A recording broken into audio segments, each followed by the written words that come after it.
অতি ভক্তি আপনাদের দেশে কয়টা নাকি? তুমি কি চাও? বলে হুজুর আপনার ব্যাগটা একটু টানবো দেন। কেন? বলে আমার 14 বছরের ভাগ্য ভালো যে আপনার ব্যাগ টানার খুব ইচ্ছা। তাও তো কিয়ামতের মাঠে বলতে পারবো আমি ঈসা নবীর ব্যাগ টানছি। বাবারে এত ভক্ত না।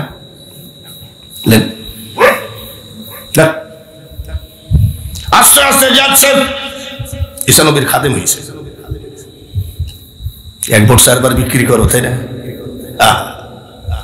ঈসা নবী আগে আগে যায়, কিছু দূর গিয়ে বলছে বাবা বস। আর হাঁটতে পারছি না। ব্যাগের মধ্যে 3টা রুটি আছে, বাইর কর। রুটি কয়টা? ঈসা নবী বলছে আমি একটা খাই। আব্বা তুই একটা খা, এত কষ্ট করে ব্যাগ টানছিস, একেবারে সম্বল শেষ করতে হয় না, এই রুটিটা রেখে দে, আবার ক্ষুধা লাগলে দুজন অর্ধেক অর্ধেক করে খাবো। দুজন 2টা খেয়ে পানি টানি খেয়ে রওনা দিচ্ছে। এই ঈসা নবীর অতি ভক্তি চোরের লক্ষণ। এই চোর মার্কা খাদেম আস্তে করে একটা রুটি খেয়ে পেট ভরে না, ব্যাগের মধ্যে থেকে রুটিটা নিয়ে খেয়ে ফেলেছে। কিছু দূর যাই বলছে বাবা একটু পানি শুনি খাওয়ার দরকার, রুটিটা তুই অর্ধেক খা, আমি অর্ধেক খাই, রুটিটা বাইর কর। ব্যাগটা দিয়ে বলছে হুজুর আপনার পবিত্র হাতে বের করেন। আসে এখানে রুটি আর আসেনি, জোরে বল রুটি আর আসে। হুজুর আপনার পবিত্র হাতে রুটি বের করেন। তুই ব্যাগ টানছিস, তুই বের কর। বলছেন আপনার হাতের একটা বরকত আছে, চুরি করলে কোনোদিন সেই হাতে বরকত কি আর থাকে? হুজুর বের করেন। ব্যাগের মধ্যে দেখে রুটি নাই। ঈসা নবী বলছে বাবা তুই রুটিটা নাই কেন? তুই কি জানি? বলছে ব্যাগ তো তোর কাছে, রুটি নাই কেন? বলে হুজুর আল্লাহর কসম আমি বলতে পারবো না। এরকম 2-1টা সিটার বাংলাদেশে নাই নাকি? 2-1টা কেন, হাজার হাজার সিটার, জোরে বলেন ঠিক কিনা? মিলফিটার সমিতির ভোট হয় না, একেবারে গায়ে হাত দিয়ে বলছে, তোর মার গায়ে হাত দিয়ে বলছে আমার মরা মায়ের মুখ দেখবি, তুই আমার 2000 টাকা দিলি ভোট, তোর আবার যাই দিয়েছে ভাইয়েরা আমার। এবার রুটিটা কই গেল? হুজুর আমি তো বলতে পারবো না। বলে ব্যাগটা তো তোর কাছে আছে, রুটি আবার খাবে কেটা? বলে খোদার কসম আমি বলতে পারবো না। ঈসা নবী কয় এইরকম যদি খাদেম হয় তাহলে পীরও শেষ, পীরের গোষ্ঠীও শেষ।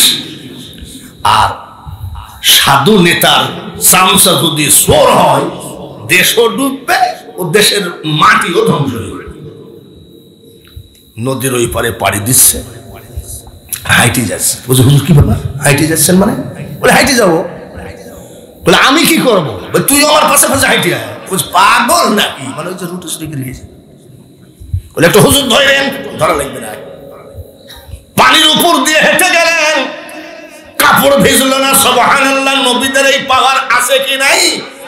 শাহ মখদুমের এই পাওয়ার আছে কি নাই? শাহজালালের এই পাওয়ার আছে কি নাই? ওই পারে যাই বলছে হুজুর দেখি আপনার পা দুখানে একটু সোমা খাবো। সর্বনাশ, পানির উপর দিয়ে হাইটে আসলেন, কাপড়ে ভিজল না। হুজুর কি এই দোয়াটা আমি আপনাকে একটু শিখাই, এত কষ্ট করে ব্যাগ টানছি যাতে নদী পাড়ি দেওয়ার সময় আমার মধ্যে শিখাবো। না শিখাবো, শিখাবেন তো? হ্যাঁ শিখাবো। সত্যি তো? হ্যাঁ। নদী পার হয়ে যাওয়ার সময় একটা হরিণ দৌড় মারলো। ঈসা নবী ডাক দিয়ে কয় হরিণ এদিকে আয়। হরিণ নবীরা আর অলিরা ডাকলে আসবে কি আসবে না? মুজাদ্দাদ আল-ফিসানি রাহমাতুল্লাহ আলাইহি নামাজ আদায় করছে, আর একটা বাঘ এইভাবে গিয়ে দাঁড়িয়ে গোলামের মতো দাঁড়িয়ে আছে। হরিণ এদিকে, আসসালামু আলাইকুম। ঈসা রুহুল্লাহ, শুয়ে পড়, আমার ক্ষুধা লাগছে, জবাই করে খাবো। সঙ্গে সঙ্গে হরিণ শুয়ে পড়ে। ঈসা আলাইহিস সালাম জবাই করলেন, অটোমেটিক হরিণের মাংস তরকারি হয়ে গেল। সুবহানাল্লাহ। হুজুর আপনার পায়ে একটু সালাম করবো, আপনার পায়ে একটু সালাম করবো। কেন? হরিণ মানুষের গন্ধ দেখলে থাকে না, আর আপনি বলার সাথে সাথে শুয়ে পড়লে হুজুর আপনার পা ধরে ধরে বলছে এই দোয়াটা আপনি আমাকে শিখাবেন। শিখাবো। যা বলে শিখাবো তো কখন? এইবার কিছু দূর গিয়ে বলছে বাবা একটা কথা বলি নাকি? যে আল্লাহ তাআলা তোকে আর আমাকে নদীর উপর দিয়ে পাড়ি দেওয়ালে লুঙ্গি ভিজলো না, আল্লাহ আমাকে কত ভালোবাসে সে আল্লাহর কসম খেয়ে বল রুটিটা দেখছিস নাকি? বলে আপনার এত বড় ক্ষমতা, একটা রুটি রুটি করেন কেন? আমার একটা রুটিতে তোর হাতেই তো ব্যাগ ছিল, তো রুটি যাবে কোথায়? বলে হুজুর যে আল্লাহ তাআলা আপনাকে পানির উপর দিয়ে হাঁটাইলো সে আল্লাহর কসম খেয়ে বলছে রুটি আমি খাইনি। আবু জেহেল সভাপতি, আবু জেহেল কি সভাপতি, আমি প্রধান অতিথি, আপনিও থাকবেন। আখিরি পয়গম্বর, আমি কয়েকটা প্রশ্ন করব, যদি জবাব দিতে পারেন আমি মুসলমান হয়ে যাব। যেমন আমি বললাম আমাদের এই র্যাবে চাকরি করতো, কি নাম জানে, ডেট নিতে আসছি না শাকের ভাই, ওর বাড়িতে 2 বার গেছি না 3 বার গেছি। আমি বললাম শাকের ভাই এই যে আমার নাতির কাছ থেকে নম্বরটা নেন, ওই ডেট দিবে, ওর কাছে যদি ডেট থাকে ও দিয়ে দিবে। মানে আমার এই বয়সে তো সম্ভব না, আস্তে আস্তে তো কি বলে হস্তান্তর করাই লাগবে।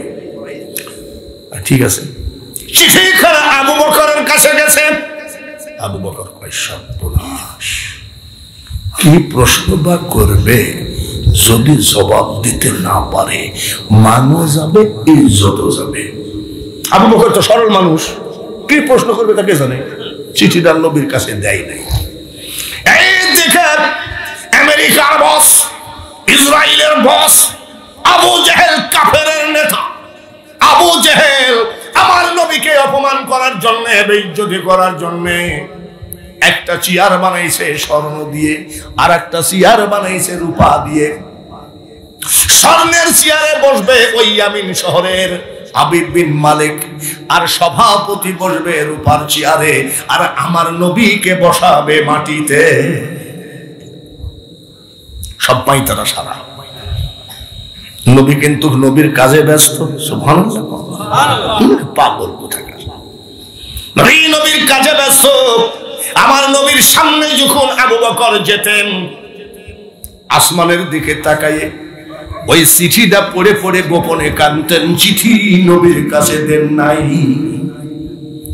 আমার নবী জিজ্ঞাসা করেন, আবু বকর গো, এইভাবে কি জানি গোপনে গোপনে দেখো আর কান্দো, কান্দো কেন? আসমানের দিকে তাকাও।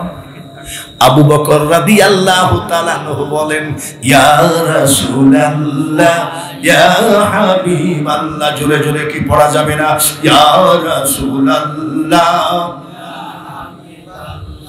কবরে হাসরে তোরায় নবী গো, ইয়া রাসূলুল্লাহ, ইয়া রাসূলুল্লাহ, ইয়া হাবিবাল্লাহ, নবী গো আমি বড় কষ্টের ভিতরে আছি। বলে কি কষ্ট? দেখেছি আবু জেহেল আপনাকে অপমান করার জন্য ইয়ামিনের অধিপতি হাবিব বিন মালিককে দাওয়াত দিয়েছে। ওই উনিকে প্রধান বক্তা, উনি প্রধান অতিথি, উনি বসবে স্বর্ণের চেয়ারে, আর আবু জেহেল সভাপতি বসবে রূপার চেয়ারে, আর আপনাকে নিচে বসাবে। আমার নবী বলছে এই জন্য কান্দ নাকি? বলে আরো ব্যাপার আছে। হাবিব বিন মালিক একটা গোপনে চিঠি দিয়েছে। নবী গো, আপনাকে কয়েকটা প্রশ্ন করব, জবাব দিতে পারলে আমি হাবিব বিন মালিক মুসলমান হয়ে যাই। এই জন্য চিঠিটা দিই নাই। চিঠি দেখি আর কান্দি। আমার আপনার নবী নারায়ণ তাকবীর, হ্যাঁ আরো তেজ হবে, নারায়ণ তাকবীর।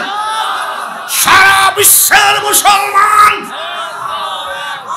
আমার নবী ডাক দিয়ে কয়, আবু বকর তুমি কাঁদো না, স্বর্ণের চেয়ারটা আমার জন্য বানিয়েছে, আর রূপার চেয়ারের মালিক তুমি। বলে হুজুর আপনি বললেই হবে? ওরা কড়া ক্রান্তিতে বসানোর জন্য রেডি রেখেছে। ওই রূপার চেয়ার হলো আবু জেহেল, স্বর্ণের চেয়ার বাদশাহ। আমার নবী বলে, আবার আমি বলছি শোনো, ভালো করে শোনো, রূপার চেয়ারে তুমি বলবা, স্বর্ণের চেয়ারে আমি বলবো। আর একটা কথা মনে রাখো, ওই বিশাল সম্মেলনে ইয়ামিনের অধিপতি হাবিব বিন মালিক আমার হাতে হাত দিয়ে কলেমা পড়ে ওই প্যান্ডেলে মুসলমান হয়ে যাবে। বলে হুজুর আলহামদুলিল্লাহ, খুশি হলাম, এই নেন আপনার চিঠি। মিটিং শুরু হয়ে গেল, বাদশাহ হাজির হয়ে গেল, সভাপতি হাজির হয়ে গেল। সভাপতি আগে বসে না বক্তা আগে বসে? জোরে কন।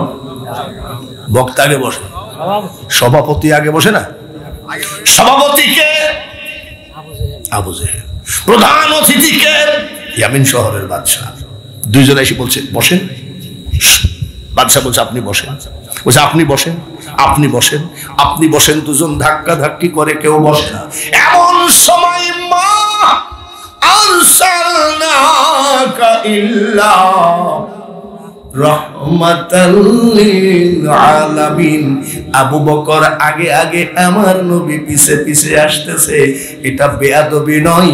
আবু জেহেল আগে আসার কারণ একটাই, যদি বেঈমানরা আমার হাবিবকে পাথর মারে, এই পাথর যেন আমি আবু বকরের বুকে লাগে। মানুষ বানাইছে আল্লাহ প্রেমের কারণে, প্রেমের ডুরি বান্ধ নবীজির শনে। কুনতুম তুহিব্বুনাল্লাহ ফাত্তাবিউনি ইউহিব্বুকুমুল্লাহ ওয়া ইয়াগফির লাকুম যুনুবাকুম ওয়াল্লাহু গফুরুর রহিম।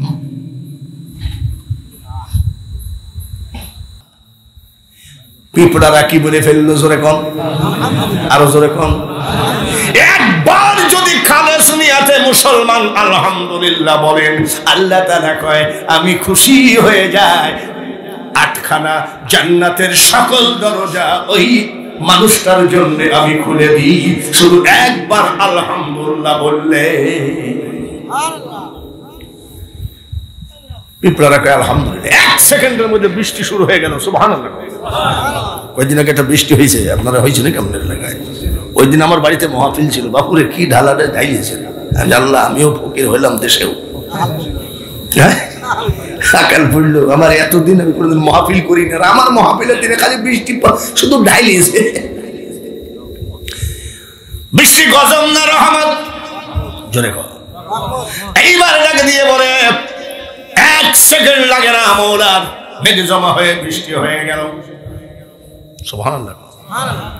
ভাইরা আমার, বন্ধুরা আমার, এইবার সকল পিঁপড়ারা সামনে সুলাইমান আলাইহিস সালাম ডাক দিয়ে কয় মাবুদ গো, কোটি কোটি পিঁপড়ার সামনে তুমি আমাকে বেইজ্জতি করলা। আচ্ছা বলেন, ইজ্জতের মালিক কেডা? আল্লাহ। বেইজ্জতের মালিক কেডা? মওতের মালিক কেডা? জোরে বলেন, হায়াতের মালিক কেডা? রিজিকের মালিক কেডা? ও যতই সুজাউদ্দিন মোহরি যতই রান্না করুক, যেটা কপালে থাকবে সেটা তো খাবই, ঠিক কিনা? ও যদি বেশি করলে হবে না, কম করলেও যেটা আল্লাহর তরফ থেকে বাজেট সেটা হবে কি হবে না? এবার আমার আল্লাহ বলে কি বললাম? বলে মাবুদ তুমি আমাকে বেইজ্জতি করে ফেললাম। পাগল হয় কি? সুলাইমান নবীকে বলতেছে কি বেইজ্জতি মানে? কেবল মাত্র তুমি বললা বৃষ্টি হবে না, আমি পিঁপড়াদেরকে বলে দিলাম বৃষ্টি হবে না, আবার তুমি বৃষ্টি দিলা কোটি কোটি পিঁপড়ার সামনে। আমি সুলাইমান বেইজ্জতি হয়ে গেলাম। বলে ইজ্জতের মালিক আমি, বেইজ্জতের মালিক আমি, তুমি মাঝখানে কে? তা তো বিশ্বাস করি, আপনি যে বললেন বৃষ্টি হবে না, আবার দিলেন যে। বলে আল্লাহ কি দুইজন আছে নাকি? একজন বলে দে আর আরেকজন বলে দিস না। বলে না মাবুদ, লা ইলাহা ইল্লাল্লাহ, তুমি একমাত্র আল্লাহ। তুমি তাহলে এই কথা বলছো কেন? তবে তুমি যে বললা বৃষ্টি দিবা না, তোমার বৃষ্টি দিলা কারণটা কি? সুলাইমান 4 মাস বৃষ্টি দিই নাই, কোটি কোটি পিঁপড়া মারা গেছে, এখনো 12 বছর বৃষ্টি দেব না। ওরা খুশি হয়ে বলছে আলহামদুলিল্লাহ। যে জাতি আলহামদুলিল্লাহ বলে, আমি আল্লাহ তার উপরে খুশি হয়ে যায়, তার উপরে খুশি হয়ে যায়। যার জন্য আমি খুশি হয়ে বৃষ্টি নামিয়ে দিয়েছি। মুসলমান নাসরুম মিনাল্লাহি ওয়া ফাতহুন করিব, কোরআনের আয়াত দিয়ে বোঝানোর চেষ্টা করছি। আল্লাহ তাআলা বলেন নিশ্চয়ই তুমি জয়ী হবে, কিন্তু শর্ত কি? শর্ত কি? ওয়া বাশশিরিল মুমিনিন, মুমিন হতে হবে। সোজাউদ্দিনেরা কয় ভাই আমাদেরকে দাওয়াত দিন, আমরা খেলাম। গরু জবাই করছে, খাসি জবাই করছে, নদীর মাছ, দই, মিষ্টি। এখন যে পরিমাণ লোক খাওয়ানোর কথা তার থেকে হয়তো 200, 100 লোক, 50টা লোক বেশি হয়ে গেছে। দই সব শেষে যায় একটু কম পড়েছে, এবং খানার বাড়িতে গেলে সব শেষের লোক একটু এলোমেলো। যদি জিজ্ঞেস করি এই চাচা সোজাউদ্দিন মোহরের বাড়িতে খাবার কেমন হইলো, উনি একটু লাস্টে পড়েছেন, আরে বাবুকে মানুষে খায় নাকি? কি বলবেন? খাবার যদি মাংস নাও পান, যদি একটু ঝোল দিয়ে ভাত খান, মুসলমানের আইন হলো কি মরনিব মহিমা তোমার, আলহামদুলিল্লাহ আলহামদুলিল্লাহ। কোন জায়গায় পরাজয় হবে না, ফিলিস্তিন পরাজয় হবে না, সারা গোটা মুসলিম জাতি পরাজয় হবে না, যদি মুসলমানের মুসলমানিয়াত ঠিক থাকে, ইনসাফ থাকে, মানুষের মানুষত্ব থাকে, মানবের মানবতা থাকে, তাহলে কোন জায়গায় পরাজিত হবে না। হঠাৎ করে আমি বললাম যে আজমির শরীফ যাবো, টাকা নাই পয়সা নাই, হয়ে যায়। একবার আমি আজমির শরীফে, একেবারে জান্নাতের বাগানে, আমি সত্যি কথা বলছি, আজমির শরীফে আমি একবার হাওড়া স্টেশনে বসে চিন্তা করছি, মেয়ে জামাই নাতি পুতি ছেলে সন্তান নিয়ে তো যাচ্ছি, তা আমার এখনো 10 থেকে 12,000 টাকা ইন্ডিয়ান টাকার দরকার, তাহলে সব আবার ঘুরি টুরি আসতে পারবো। তা আজমির শরীফের টাকা ধার করার মতো লোকজন আছে, আমি তো ধার করাটা পছন্দ করি না, চুপচাপ বসে আছি। হাওড়া স্টেশনে এক লোক এসে বলছে আপনি কি আজমির যাবেন? হ্যাঁ। বলে আমার এই টাকাটা আপনাকে একটু দিলাম, দোয়া করেন। আমি ভাই আপনি কি দান? বলে আপনি যেই হই না কেন, আপনার দরকার কি? আমার বাড়ি চিটাগাং, আমি আজমির যাওয়ার নিয়াত ছিল, কিন্তু আমার বাড়িতে অসুবিধা, আমি এখান থেকে ফেরত যাচ্ছি, এই টাকাটা আপনি খরচ করেন, আমার জন্য দোয়া করেন। লোকটা সামনে, তোর টাকাটা গুনা যায় না, জোরে বলেন ঠিক কিনা? আমরা টাকা গুনি কোন সময়? মহাজনের সামনে গুনি নাকি? ওই সাজাদপুর পার হলে তারপরে আবার গাড়ির লাইট বন্ধ করে দিয়ে টাকা গুনি দিয়ে, মাল কম দিল নাকি? মালের জন্য টাকা শেষে বলবে হুজুর এতই নিয়াত করাতে টাকা গুনে নিচ্ছে। ট্রেনের ভিতরে গুনে দেখি 12,000। আমার দরকার কত? কত? বাবাজিরা, আমি বাঙালি হুজুর অলি, নাউজুবিল্লাহ নাউজুবিল্লাহ, অলির দরবারে অজুর পানি টানার মতন এলেম কালাম জ্ঞান বুদ্ধি আমার নাই, কিন্তু আল্লাহ তাআলা বলেন আলা ইন্না আউলিয়া আল্লাহি লা খাউফুন আলাইহিম ওয়া লা হুম ইয়াহজানুন। আল্লাহর ওলিদের কোনো ভয় নাই, টেনশন নাই, চিন্তাও নাই তাদের জন্য। আমি আল্লাহই যথেষ্ট, ওলি হওয়া দরকার নাই। মুমিন হয়ে হাত খাড়া করেন, ফিলিস্তিন জয়ী নয়, গোটা মুসলিম জাতি জয়ী হয়ে যাবে। এখানে সুবহানাল্লাহ বললে হবে কি? 7 দোকান হলো বাংলাদেশের জাতীয় সংসদ, দেখবেন হাতের মধ্যে বিড়ি আছে, কাপড় ঠিক মতন এত দূর তুলি পয়সা যায়। শোনো, জাতিসংঘ বলে দিছে শেখ হাসিনা কালকের দিন পরই অ্যারেস্ট হয়ে যাবে। মানে একবারে রাজনীতির হেড অফিস হলো 4 দোকান। আরে বগুড়া মাটিরালি বলে একটা জায়গা আছে, ওখানে দেখি হোটেলের ভিতরে লেখা আছে রাজনৈতিক আলাপ আলোচনা নিষিদ্ধ, মানে কি কেউ আলোচনা করলে তাকে পুলিশ দিয়ে ধরাই দিতে হবে, এরকম লেখা তো থাকে না। আমি ভাই আপনার হোটেলের ভিতর রাজনীতি আলোচনা নিষিদ্ধের কথা বলছেন কেন? আমি আর গিলাস কিনবো কত? আমি গিলাস কিনবো কত? মানে বলে আন্দাজে বিএনপির লোক, জাতীয় পার্টি, জামাত সব এক জায়গায় হয়ে ওরা আমার হোটেলে বসে চা খায়, মারামারি করি, এই গিলাস ভেঙে তুই চলে যায়। হাসছে। আচ্ছা, হাসির কারণ কি? এরকম হয় না? যার জন্য বলছি রাজনৈতিক আলোচনা নিষেধ। ভাইয়েরা আমার,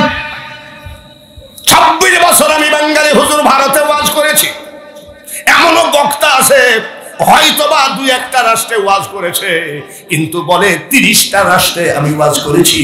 যদি 30টা রাষ্ট্রের নাম ঠিক মতো বলতে হয়তো পারবে না বক্তা, এটা হতো মিডিয়াকে গরম করার জন্য।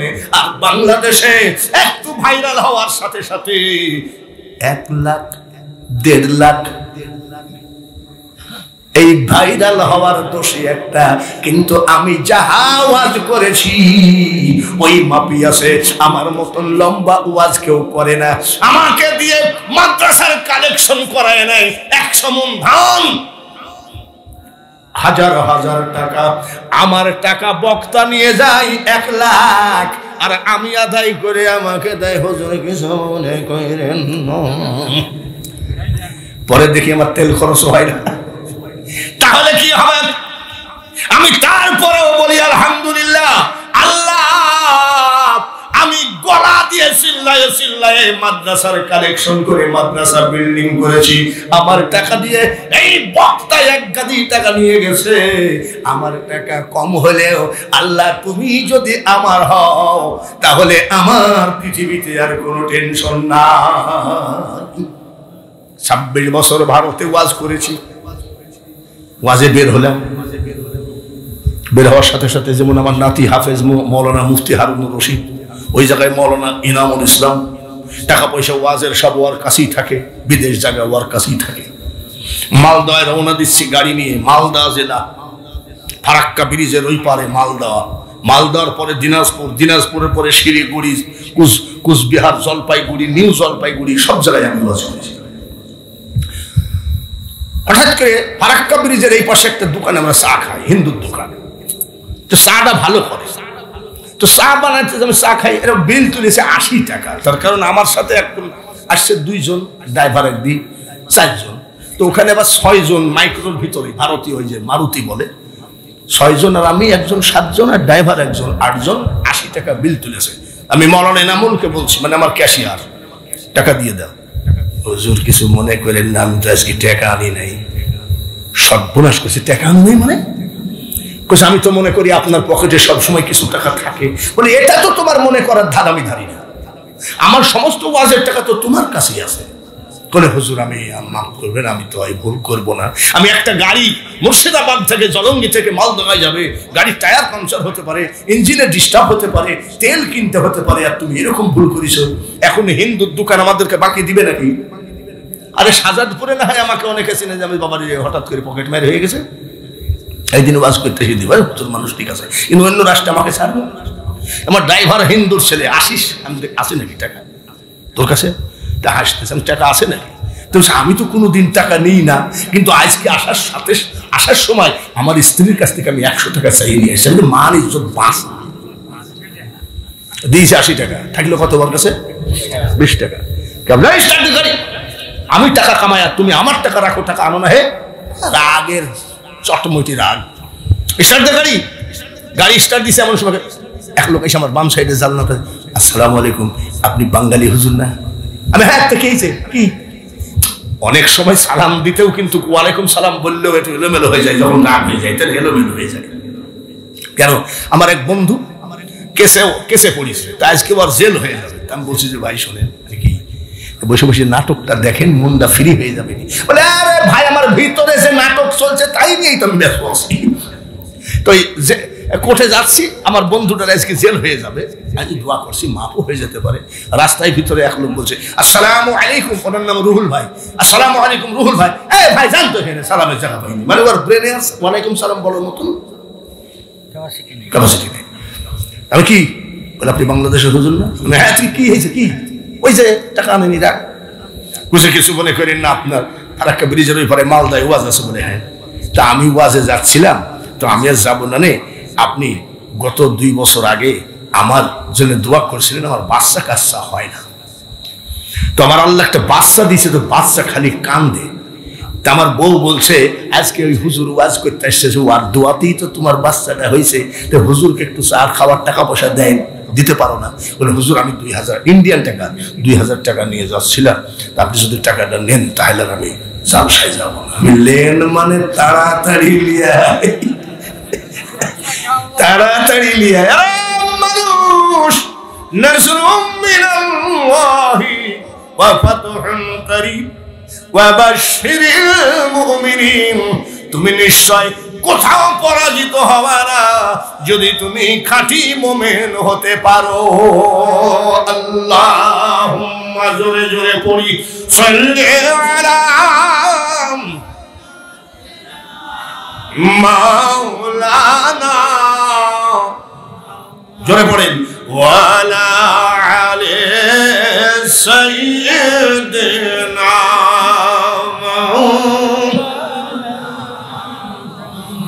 जलवा गरह जलवाए नूरे खुदा, जलवा गरह या मुहम्मद मुस्तफा। चित्कार करे पड़ी अल्लाहुम्मा, सबाई सल्ली अला मौलाना वला आली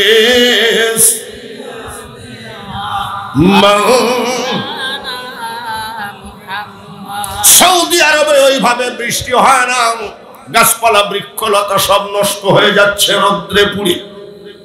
আরবের নেতা কেডা? আব্দুল মুতালিব। আব্দুল মুতালিব নবীজির কে হয়?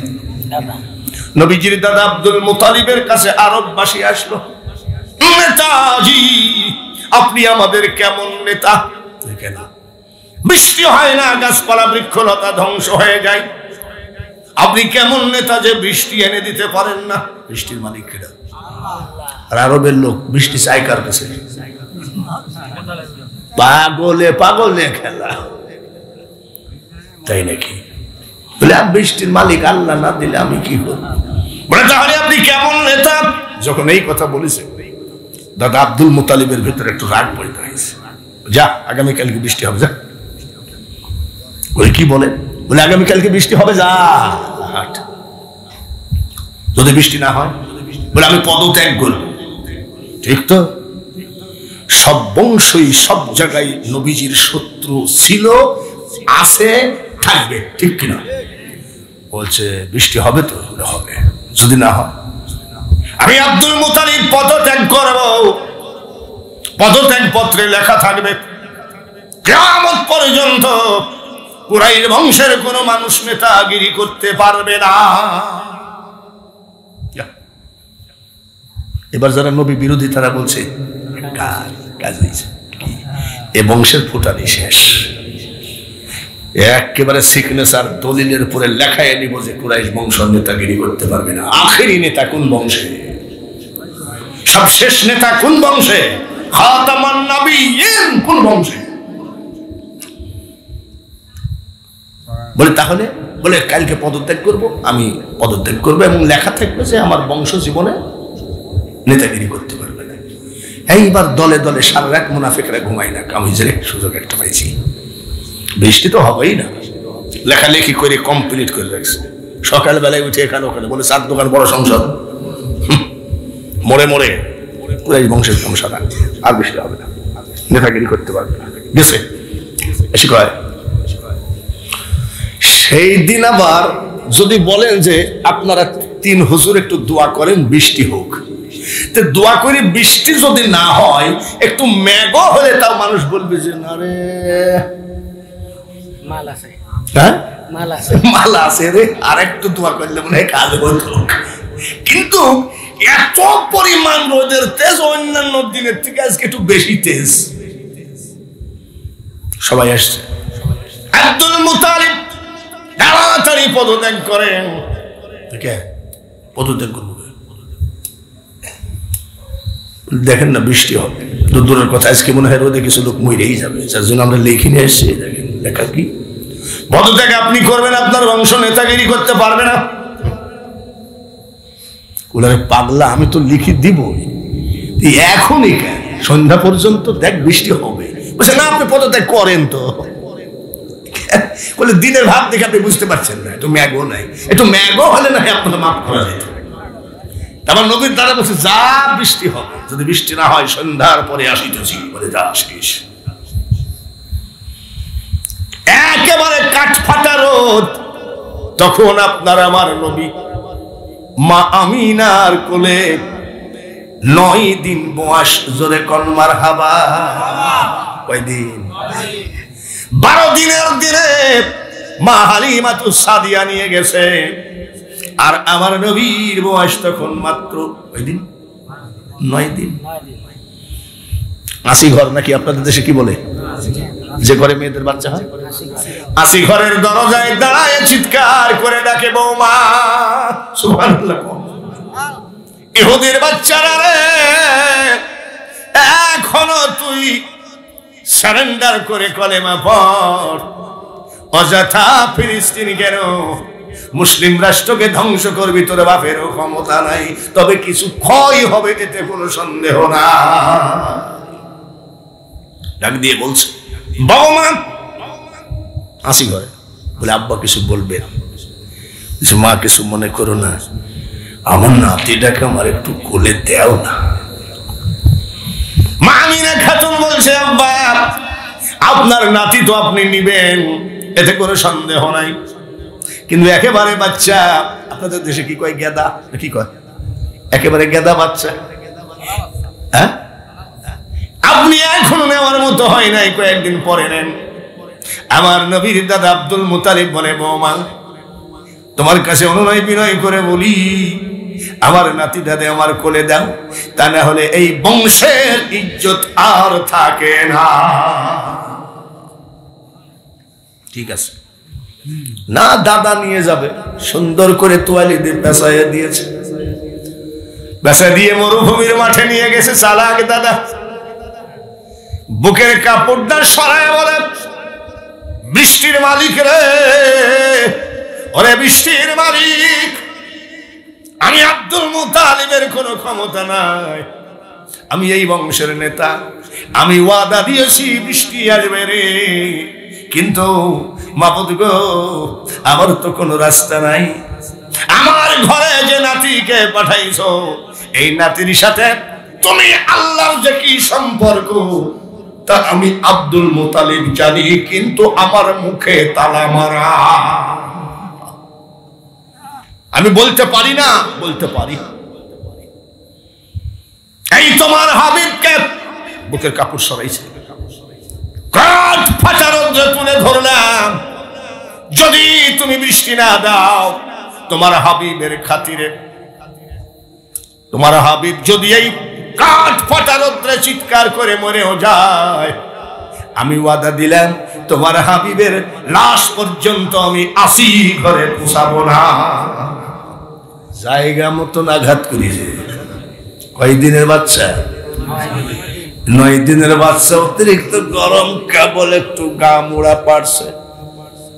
ফেরেশতা পানি দেয়। কোন ফেরেশতা? আল্লাহ বলে মিকাইল রে, দেখ দেখ আমার হাবিবের দাদা আব্দুল মুতালিব কত চালাক। 80 ঘরের থেকে 9 দিনের বাচ্চা নিয়ে এসে কটকটা রৌদ্রের মধ্যে তুলে ধরেছে।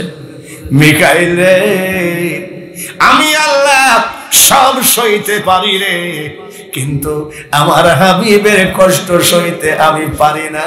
যা যা আমি আল্লাহ বলে দিলাম, আমি নিষেধ না করা পর্যন্ত আমার হাবিবের খাতিরে এই জমিনে বৃষ্টি হতেই থাকবে। নিষেধ না করা পর্যন্ত বৃষ্টি দিতে থাক।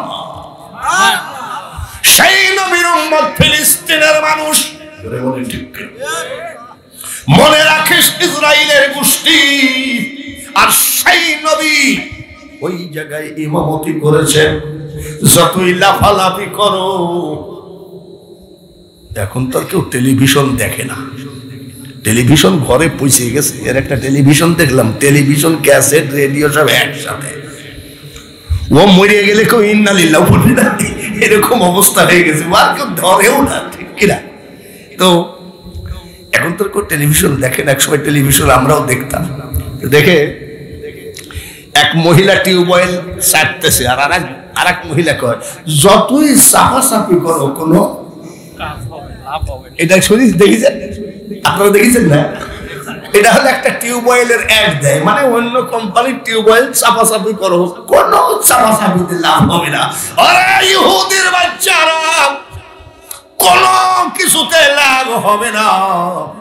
আজ আমাদের ইসরায়েলের শিশু মারলি, যুবক মারলি, মা বোনেদেরকে গুলি করে মারলি, গুলি করার আগে ওই ফিলিস্তিনের মুসলিম জাতিকে বেইজ্জতি করলি।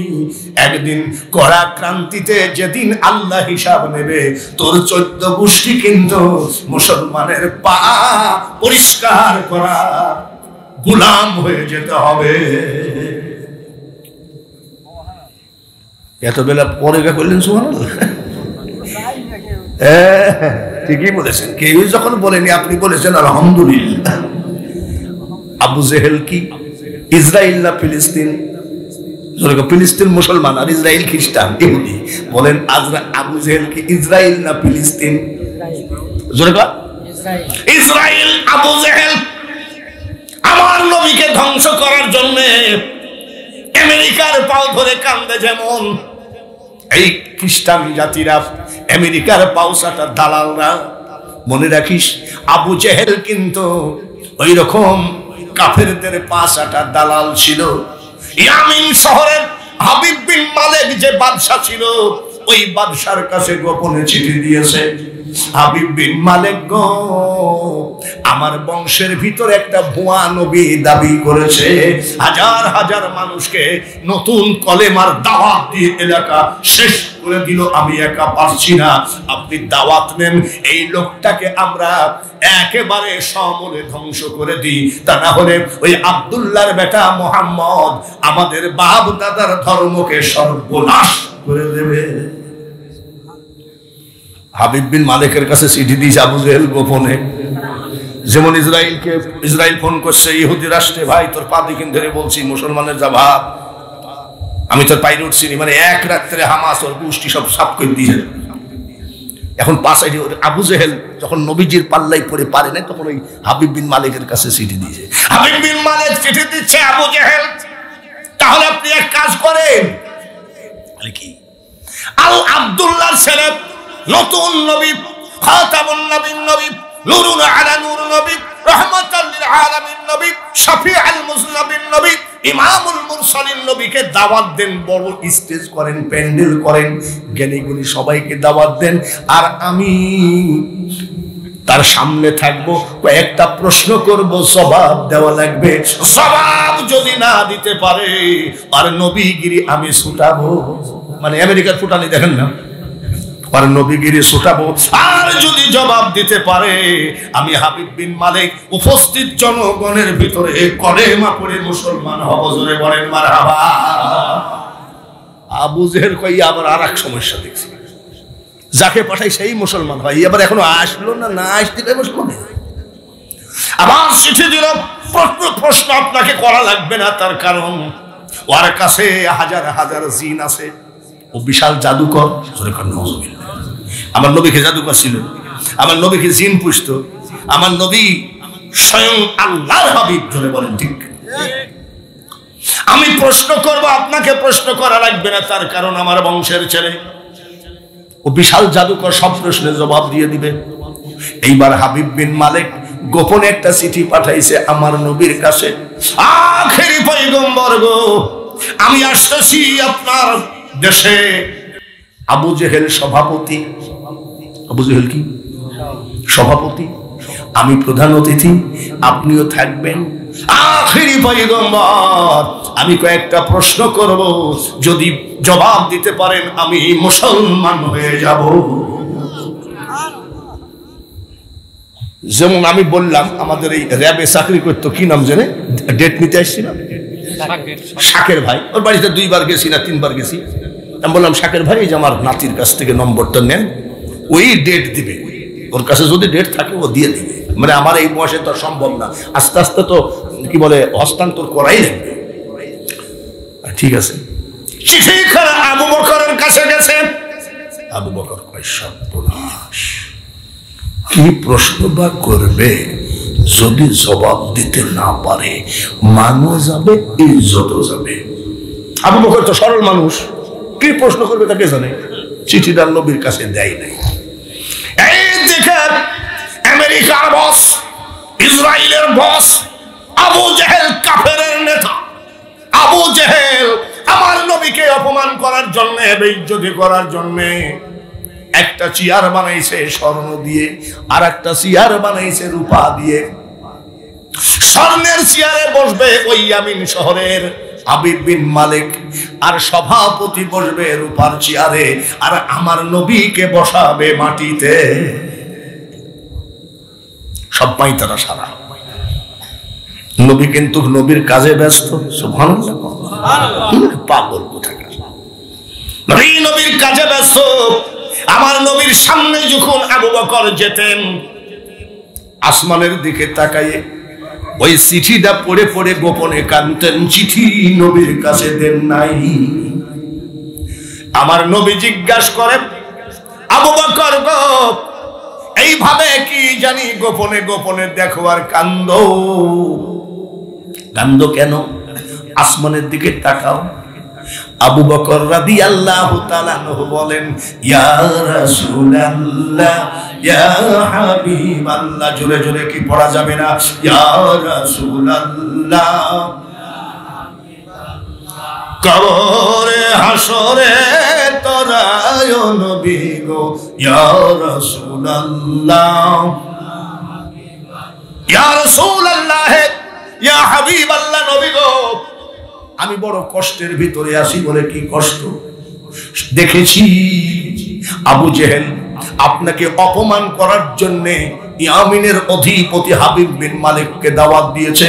ওই উনিকে প্রধান বক্তা, উনি প্রধান অতিথি, উনি বসবে স্বর্ণের চেয়ারে, আর আবু জেহেল সভাপতি বসবে রূপার চেয়ারে, আর আপনাকে নিচে বসাবে। আমার নবী বলছে এই জন্য কান্দ নাকি? বলে আরো ব্যাপার আছে। হাবিব বিন মালিক একটা গোপনে চিঠি দিয়েছে। নবী গো, আপনাকে কয়েকটা প্রশ্ন করব, জবাব দিতে পারলে আমি হাবিব বিন মালিক মুসলমান হয়ে যা। এই জন্য চিঠিটা দিই নাই। চিঠি দেখি আর কান্দি।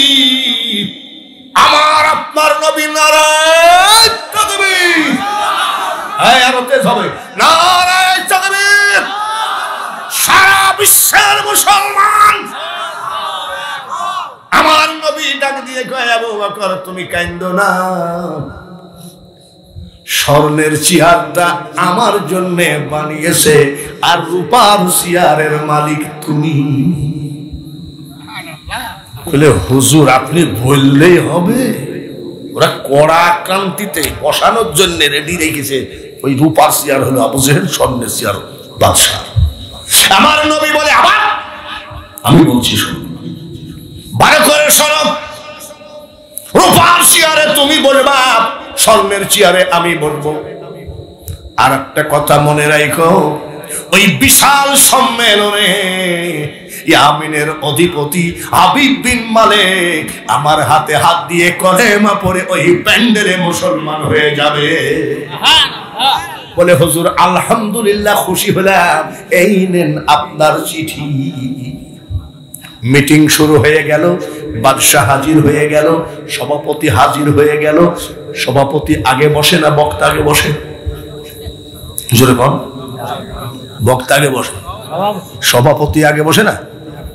সভাপতিকে আবু জেহেল, প্রধান অতিথিকে ইয়ামিন শহরের বাদশাহ। দুইজন এসে বলছে বসেন। বাদশাহ বলছে আপনি বসেন। বলছে আপনি বসেন, আপনি বসেন, আপনি বসেন। দুজন ধাক্কা ধাক্কি করে, কেউ বসে না। এমন সময় মা আরসালনাকা ইল্লা রাহমাতাল লিল আলামিন। আবু বকর আগে আগে, আমার নবী পিছে পিছে আসতেছে। এটা বেয়াদবি নয়। আবু জেহেল আগে আসার কারণ একটাই, যদি বেঈমানরা আমার হাবিবকে পাথর মারে, এই পাথর যেন আমি আবু বকরের বুকে লাগে। মানুষ বানাইছে আল্লাহ প্রেমের কারণে, প্রেমের ডুরি বান্ধ নবীজির শনে। বলে কুনতুম তুহিব্বুনাল্লাহ ফাত্তাবিউনি ইউহিব্বুকুমুল্লাহ ওয়া ইয়াগফির লাকুম যুনুবাকুম ওয়াল্লাহু গফুরুর রহিম। আসতেছে আবু জেহেল কয় বসে পড়েন। বলে আপনি বসেন। বাদশাকে বলছে বসেন। বলে বসেন তো। দুইজন ধাক্কা ধাক্কি করে। এমন সময় নবীজি স্টেজের সামনে জোরে বলেন মারহাবা। বেইজ্জতি করার জন্য ওই কাফের ইহুদির বাচ্চারা আমার নবীকে অপমান করার জন্য স্টেজ সাজিয়েছে। এইবার বাদশা নবীকে দেখার সাথে সাথে কি হয়েছে? ঝাঁকুনি মানে কি জাতা ব্যাপার নাকি? আনা মাদিনাতুল ইলম, আমি সমস্ত পৃথিবীর জ্ঞানের শহর। এটা নবীর কথা। ওয়া আলিউন বাবুহা, আর এই জ্ঞানের শহর হলো হযরতে আলী। আর ওনার কাছে বাদশাহী দেখে দিয়েছে, তাই না? এক লোক গেছে ইন্টারভিউ দিতে খুলনা সেন্টারে। তো খুলনা সেন্টারে ইন্টারভিউ দিতে গেছে, তো দাঁড়াইছে। বলেন দাঁড়ান, ইন্টারভিউ বলেন আপনার আব্বার নাম কি? কাঁপে। কোন ইউনিয়নে বাড়ি? কাঁপে। তো জিজ্ঞেস করছে কাঁপেন কেন? বলে স্যার কাঁপো আর দেখিছেন কি? আগে প্রশ্ন করিয়ে দেখেন, তারপরে দেখবেন কাঁপা কাঁপে। বলে প্রশ্ন করার আগেই কাঁপছেন? বলে হ্যাঁ, আপনি প্রশ্ন করেন তারপরে দেখবেন কাঁপা কাঁপে। উস্তাদ, উস্তাদের উস্তাদ রাহমাতুল লিল আলামিন দেখার সাথে সাথে বলছে আসেন। নবীজি উঠে পড়লেন। আবু জেহেল পিছনের প্যান্ডেল দিয়ে ঝাড়িয়ে দৌড়। পিছনে ফাঁকা নাই নাকি? দেখেন ফাঁকা আছে, ঝাড়িয়ে দৌড় মারছে। ইয়ামিনের অধিপতি হাবিব বিন মালিক বলতেছে আবু জেহেল আপনি আমাকে দাওয়াত করে নিয়ে এসে বলাচ্ছেন কেন? বলে শোনো, এত বড় জাদুকর আমি আবু জেহেল যে বসবো, বিশ্বাস করো আমার ভাতিজা এত বড় জাদুকর, আমার চেয়ারের মাঝখানে একটা জাতি সাপ পাঠিয়ে দিয়েছে। আমার নবীকে সাপুরিয়া নাকি? ধরে কর নাউজুবিল্লাহ। চেয়ারের মাঝখানে জাতি সাপ আগেই পাঠিয়ে দিয়েছে, বসবো কেমনে? বাদশা হাবিব বিন মালিক বলছে আমিও তো বসবো করছি, কিন্তু বসি না কেন জানেন? এই স্বর্ণের চেয়ারের দুই হাতার উপরে দুই সাপ ফনা তুলে বসে আছে। নিচে বসেছে, নবীজি বসে গেলেন। আবু বকর আদবের সাথে দাঁড়াই আছে। আবু বকরকে কয় বসো। আবু বকর চোখের পানি ঝরে কান্দে। বলে কাঁদছো কেন? বলে আমি বসবো না। বলে আমি আখিরি পয়গম্বর হুকুম দিলাম তুমি বসো। বলে ইয়া রাসূলুল্লাহ, নবী গো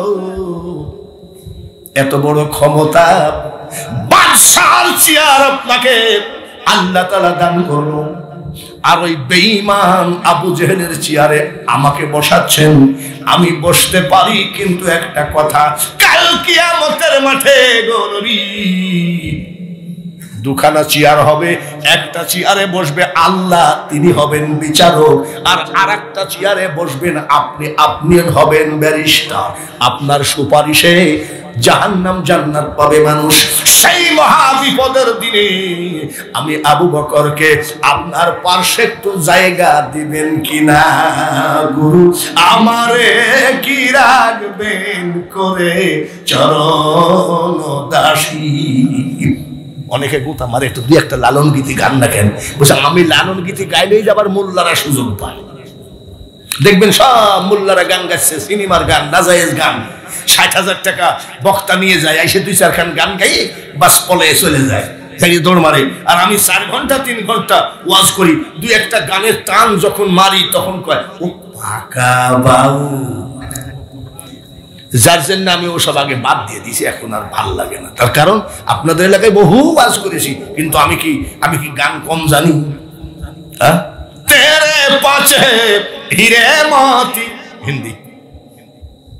जब ए जीवन टूट जाएगा आसमान जमीन फना होगा, कहाँ रहेगा सब ए कुदरत है ओ तेरी, ओ दुनिया बनाने वाले क्या होगा दुनिया तेरी। আমি তো গজল কম জানি না। চন্দ্র সূর্য গ্রহ তারা আকাশ বাতাস জল এ পৃথিবী যেমন আছে থাকবে বিকল, আমি শুধু থাকবো না এই জনপূর্ণ ভাবে, সুন্দর পৃথিবী ছেড়ে চলে যেতে হবে রে মন। এই গানটা যখন মিডিয়া তুলে দিবে একদল কাফেরের বাচ্চা বলবে নাউজুবিল্লাহ এটা বেদাত, কিন্তু ওরা যার ভক্ত তারা আবার সেই বক্তারা গান গায় আকাশকে সাক্ষী রেখে তোমায় বেসেছি ভালো। যখন ওদের বক্তা গান গায় তখন ওই দালাল কয় মাশাআল্লাহ জুড়ানো উচিত কথা বললো, কারণ পাপা ক্ষমতা নয়। আমি বাঙালি হুজুর কাউকে ভয় করে কথা বলি না। মরণ হবে হোক, জেল হবে হোক।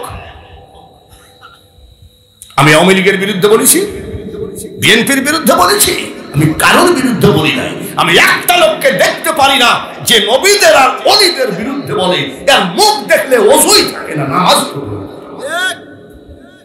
তার কারণ তুমি বললা মাল নিয়ে তারপরে পকেটে করে আবার বাজে উঠে। আজকাল আবার কিছু মোল্লা বাইর হয়েছে, আগের টাকাটা আগে নিয়ে দিতে হয়, মানে 1 লাখ টাকা তো আগে 50,000 নিবে, নিয়ে বলবে কি বাকি 50,000 না পাঠালে আমি যাবো না। কিন্তু এখন দেখছি পোস্টার মোস্টার ছাপানো হয়ে গেছে, না দিলেও সমস্যা, তখন জমি বন্ধক দিয়ে 50,000 টাকা পাঠিয়ে দেয়। আইসি অমনি সারা বেড়া করে এখানে এ গান ও গান ও গান করি বলে আল্লাহ আকবার চলে যায়। পীরের বিরুদ্ধে বললো, শেখ হাসিনার বিরুদ্ধে বললো, বাস খুশি দিল।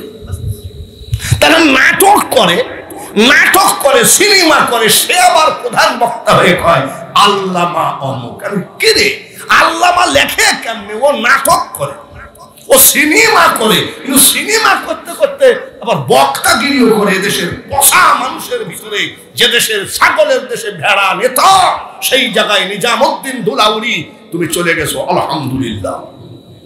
মৌলানা ইয়াকুব তুমি চলে গেছো আলহামদুলিল্লাহ। আব্দুল হাব্বুল বলে বাংলাদেশ তুমি চলে গেছো আলহামদুলিল্লাহ। আর তোমরা আমাকে ফেলাই গেছো এমন একটা কাসড়ার ভিতরে, যে দেশের কাসড়া বক্তা হয়।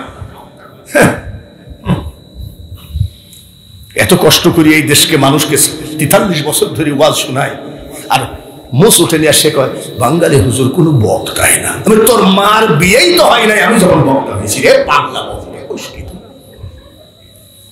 বাইরে আমার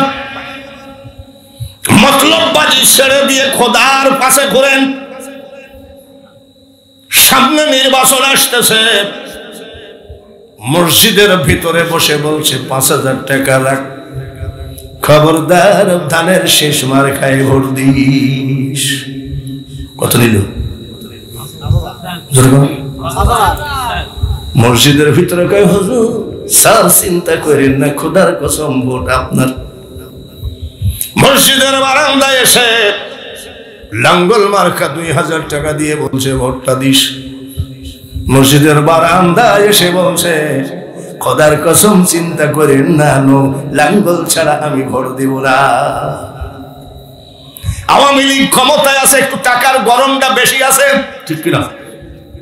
আওয়ামী লীগ এইবার মসজিদের বারান্দার পার্শ্বে গোপনে ডেকে 10,000 দিয়ে বলছে ভোট দিস। বলে খোদার কসম স্যার আমার ভোট আপনার। এমপি ভোট যে আপনি দিবেন, একজনের কাছ থেকে নিলেন 5,000, একজনের কাছ থেকে নিলেন 2,000, আর একজনের কাছ থেকে নিলেন 10,000 ভোট। কয়টা? জয় কম। এক ভোট যে জাতি মসজিদের মধ্যে 14 বার বিক্রি করে, এই জাতি ইহুদিদের লাঠি খাওয়া ছাড়া এই জাতি কোনোদিন প্রতিশোধ নিতে পারে না। এটার নামই হলো বাবাশিরুল মুমিনিন। ঈসা আলাইহিস সালাম রাস্তা দিয়ে যাচ্ছে, ঈসা নবী, একে জাতা নবী বিনা বাপে পয়দা, সুবহানাল্লাহ, খোদাই কুদরতিতে পয়দা, যার টাইটেল হলো ঈসা, জোরে কর ঈসা রুহুল্লাহ। রাস্তা দিয়ে যাচ্ছে, এক লোক দৌড়ে এসে কয় হুজুর কেমন আছেন? নবী কইতে জবর ভক্ত দেখতেছি, সালামের ভাবই তো না। একটা আছে না অতি ভক্তি, আপনাদের দেশে কয়টা নাকি? তুমি কি চাও? বলে হুজুর আপনার ব্যাগটা একটু টানবো দেন। কেন? বলে আমার 14 বছরের ভাগ্য ভালো যে আপনার ব্যাগ টানার খুব ইচ্ছা। তাও তো কিয়ামতের মাঠে বলতে পারবো আমি ঈসা নবীর ব্যাগ টানছি। বাবারে এত ভক্ত না।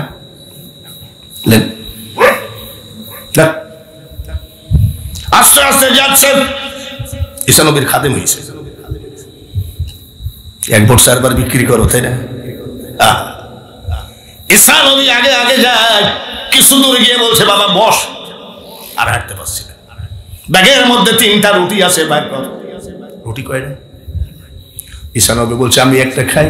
আব্বা তুই একটা খা, এত কষ্ট করে ব্যাগ টানছিস, একেবারে সম্বল শেষ করতে হয় না, এই রুটিটা রেখে দে, আবার ক্ষুধা লাগলে দুজন অর্ধেক অর্ধেক করে খাবো। দুজন 2টা খেয়ে পানি টানি খেয়ে রওনা দিচ্ছে। এই ঈসা নবীর অতি ভক্তি চোরের লক্ষণ। এই চোর মার্কা খাদেম আস্তে করে একটা রুটি খেয়ে পেট ভরে না, ব্যাগের মধ্যে থেকে রুটিটা নিয়ে খেয়ে ফেলেছে। কিছু দূর যাই বলছে বাবা একটু পানি শুনি খাওয়ার দরকার, রুটিটা তুই অর্ধেক খা, আমি অর্ধেক খাই, রুটিটা বাইর কর। ব্যাগটা দিয়ে বলছে হুজুর আপনার পবিত্র হাতে বের করেন। আসে এখানে রুটি আর আসেনি, জোরে বল রুটি আর আসে। হুজুর আপনার পবিত্র হাতে রুটি বের করেন। তুই ব্যাগ টানছিস, তুই বের কর। বলছেন আপনার হাতের একটা বরকত আছে, চুরি করলে কোনোদিন সেই হাতে বরকত কি আর থাকে? হুজুর বের করেন। ব্যাগের মধ্যে দেখে রুটি নাই। ঈসা নবী বলছে বাবা তুই রুটিটা নাই কেন? তুই কি জানি? বলছে ব্যাগ তো তোর কাছে, রুটি নাই কেন? বলে হুজুর আল্লাহর কসম আমি বলতে পারবো না, এরকম 2-1টা সিটার বাংলাদেশে নাই নাকি? 2-1টা কেন, হাজার হাজার সিটার, জোরে বলেন ঠিক কিনা? মিলফিটার সমিতির ভোট হয় না, একেবারে গায়ে হাত দিয়ে বলছে, তোর মার গায়ে হাত দিয়ে বলছে আমার মরা মায়ের মুখ দেখবি, তুই আমার 2000 টাকা দিলি ভোট, তোর আবার যাই দিয়েছে ভাইয়েরা আমার। এবার রুটিটা কই গেল? হুজুর আমি তো বলতে পারবো না। বলে ব্যাগটা তো তোর কাছে আছে, রুটি আবার খাবে কেটা? বলে খোদার কসম আমি বলতে পারবো না। ঈসা নবী কয় এইরকম যদি খাদেম হয় তাহলে পীরও শেষ, পীরের গোষ্ঠীও শেষ। আর সাধু নেতার চামচা যদি চোর হয়, দেশও ডুববে ও দেশের মাটিও ধ্বংস হয়ে যাবে। নদীর ওই পারে পাড়ি দিচ্ছে, হাইটে যাচ্ছে। বলছে হুজুর কি ব্যাপার, হাইটে যাচ্ছেন মানে? বলে হাইটে যাবো। বলে আমি কি করবো? তুই আমার পাশে পাশে হাইটে আয়। বলছে পাগল নাকি? মানে ওই যে রুটি শুরু করে গেছে। বলে একটা হুজুর ধরেন, ধরা লাগবে না। পানির উপর দিয়ে হেঁটে গেলেন, কাপড় ভিজল না। সুবহানাল্লাহ, নবীদের এই পাওয়ার আছে কি নাই? শাহ মখদুমের এই পাওয়ার আছে কি নাই? শাহজালালের এই পাওয়ার আছে কি নাই? ওই পারে যাই বলছে হুজুর দেখি আপনার পা দুখানে একটু সোমা খাবো। সর্বনাশ, পানির উপর দিয়ে হাইটে আসলেন, কাপড়ে ভিজল না। হুজুর কি এই দোয়াটা আমি আপনাকে একটু শিখাই, এত কষ্ট করে ব্যাগ টানছি যাতে নদী পাড়ি দেওয়ার সময় আমার মধ্যে শিখাবো। না শিখাবো, শিখাবেন তো? হ্যাঁ শিখাবো। সত্যি তো? হ্যাঁ। নদী পার হয়ে যাওয়ার সময় একটা হরিণ দৌড় মারলো। ঈসা নবী ডাক দিয়ে কয় হরিণ এদিকে আয়। হরিণ নবীরা আর অলিরা ডাকলে আসবে কি আসবে না? মুজাদ্দাদ আল-ফিসানি রাহমাতুল্লাহ আলাইহি নামাজ আদায় করছে, আর একটা বাঘ এইভাবে গিয়ে দাঁড়িয়ে গোলামের মতো দাঁড়িয়ে আছে। হরিণ এদিকে, আসসালামু আলাইকুম। ঈসা রুহুল্লাহ, শুয়ে পড়, আমার ক্ষুধা লাগছে, জবাই করে খাবো। সঙ্গে সঙ্গে হরিণ শুয়ে পড়ে। ঈসা আলাইহিস সালাম জবাই করলেন, অটোমেটিক হরিণের মাংস তরকারি হয়ে গেল। সুবহানাল্লাহ। হুজুর আপনার পায়ে একটু সালাম করব, আপনার পায়ে একটু সালাম করব। কেন? হরিণ মানুষের গন্ধ দেখলে থাকে না, আর আপনি বলার সাথে সাথে শুয়ে পড়লে হুজুর আপনার পা ধরে ধরে বলছে এই দোয়াটা আপনি আমাকে শিখাবেন। শিখাবো। যা বলে শিখাবো তো কখন? এইবার কিছু দূর গিয়ে বলছে বাবা একটা কথা বলি নাকি, যে আল্লাহ তাআলা তোকে আর আমাকে নদীর উপর দিয়ে পাড়ি দেওয়ালে লুঙ্গি ভিজলো না, আল্লাহ আমাকে কত ভালোবাসে, সে আল্লাহর কসম খেয়ে বল রুটিটা দেখছিস নাকি? বলে আপনার এত বড় ক্ষমতা, একটা রুটি রুটি করেন আমার একটা রুটিতে তোর হাতেই তো ব্যাগ ছিল, তো রুটি যাবে কোথায়? বলে হুজুর যে আল্লাহ তাআলা আপনাকে